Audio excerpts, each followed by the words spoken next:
সাম্প্রতিক সহিংসতায় নিহতদের স্মরণে রাজধানীর বাইরেও সরকারি বেসরকারি অফিসে শোক পালন হচ্ছে।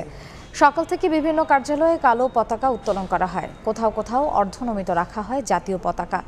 খুলনা, বরিশাল, রাজশাহী সহ দেশের বিভিন্ন সরকারি কার্যালয়ের কর্মকর্তা কর্মচারীরা কালো ব্যাজ ধারণ করেন। এছাড়া নিহতদের আত্মার মাগফিরাত কামনা করে ধর্মীয় উপাসনালয়গুলোতে আয়োজন করা হয় বিশেষ প্রার্থনার।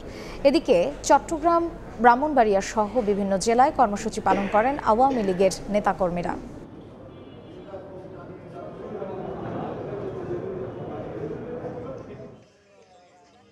সম্প্রতি ঘটে যাওয়া হতাহতের ঘটনায় যারা নিহত হয়েছেন তাদের আত্মার শান্তি কামনা করি।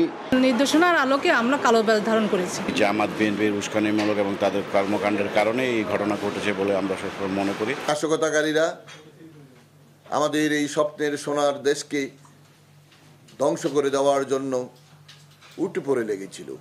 চাই যে এদেশ থেকে সাম্প্রদায়িক জড় একেবারে নির্মূল করে দিয়ে উগ্র রাজনীতি, জঙ্গি রাজনীতি, এই রাজনীতির নিষিদ্ধ করা হোক। যারা মৃত্যুবরণ করেছে তাদের প্রতি শ্রদ্ধা জানিয়ে তাদের আত্মার মাগফিরাত কামনা করে আমরা এখানেও দোয়া করব এবং মসজিদে মসজিদে দোয়ার ব্যবস্থা করেছি।